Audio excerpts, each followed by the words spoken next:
Dr. Carla, Coach Carla.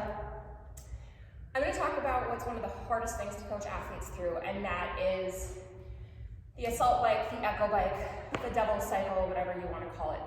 So the moral of the story is, in order to get better at this, you need to create greater torque and have more power.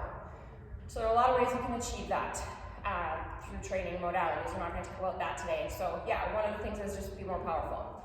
But let's talk about proper setup. So that might allow you to get more torque on it. So when you're on the seat and the ball of your foot is on the bottom pedal and it is flat, you want about a 30-degree angle in your knee.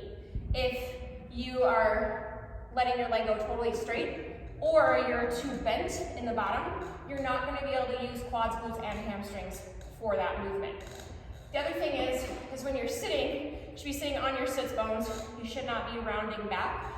When your arms are forward, you want to make sure that you're not like being pulled forward. So they all have seats that can go forward and back. So if I was all the way back, this would be a bad example because I would be bobbing with my upper extremity.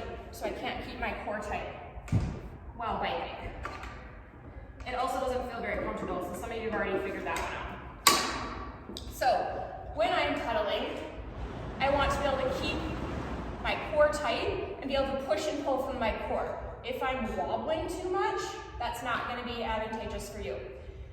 The other thing you can think about, this is a full body machine no matter what way you look at it, but you can cycle through which muscle groups you use at what times. So I'm going to give you these 4 and you can pair them up with whatever workout you're going to be doing.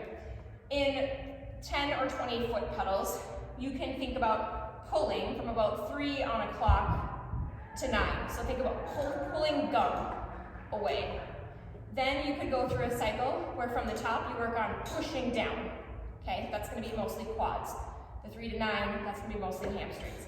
Then you can work on pushing the upper away, and then you can work on pulling the upper away. If you start cycling through these, it can be a physical advantage, but it also can be a mental advantage because you don't burn yourself out for any one given thing. If you're doing assault bike and a bunch of deadlifts, which should be your glutes and hamstrings, you probably want to focus more on pushing down to use your quads and using your arms, not as much hamstrings. If you have a ton of squats, it depends upon if you're a quad squatter or hamstring squatter, which ones you want to use.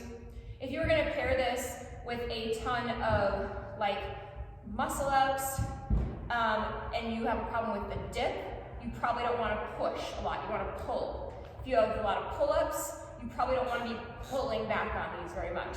So you can maximize your body's potential with the movements that are covered with it based on which muscles you use mostly on this. Hope that helped.